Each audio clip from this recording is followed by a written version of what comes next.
The Honda K-Series, a four-cylinder legend that's become the heart of everything from family sedans to Type R hot hatches. It's robust, endlessly tunable, and that VTEC kick is addictive. Tuners love it for a reason. 200 horsepower feels normal and the aftermarket is massive, but chasing more power, especially through high compression, is a double-edged sword. More squeeze means more power but also more risk.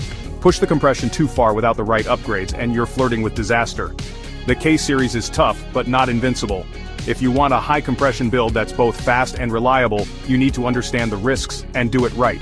So let's break down what compression really means, why it's risky, and how to build a K-Series that's a monster on track and still gets you home. Let's get started. What's a compression ratio? Think of a bicycle pump. The more you squeeze, the more pressure you get. In your engine, it's the ratio of the cylinder's volume at the bottom of the stroke to the top.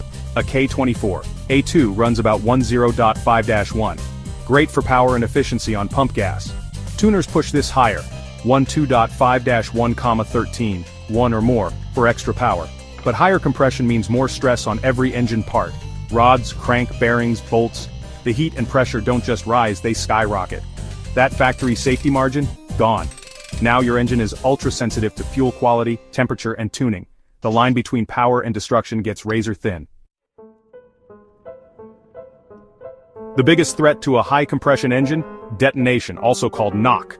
Normally the spark plug ignites the mixture smoothly.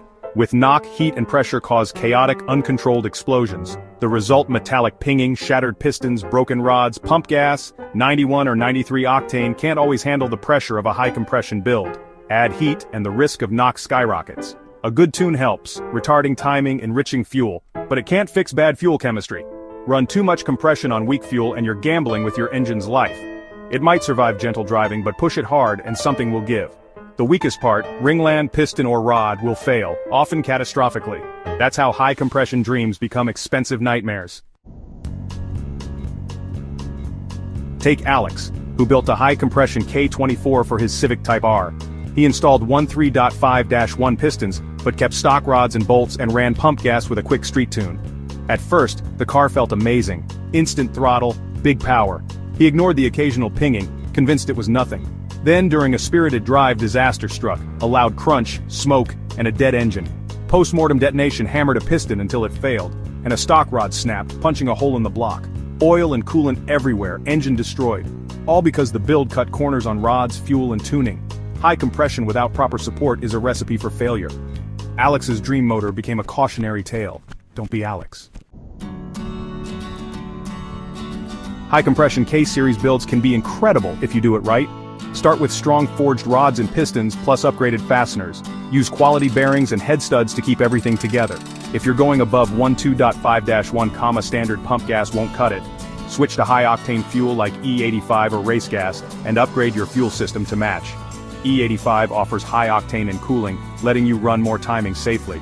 But none of this matters without a professional tune. A real tuner will optimize fuel and ignition, listen for knock, and build in safety.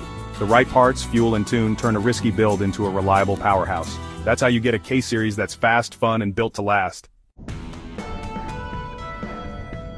Ready to build your high-compression K-Series? Here's your checklist. Do use forged rods and pistons, and upgrade all fasteners. Do upgrade your fuel system and run high-octane fuel if you're pushing compression. Do get a full professional dyno tune. No shortcuts. Don't trust stock rods or pump gas for serious builds. Don't rely on generic tunes or skip machine work. Don't ignore warning signs like knock or pinging. Build for reliability first. Power will follow. The K-Series is brilliant, but it's not magic. Build it right, and you'll enjoy that VTEC howl for years to come.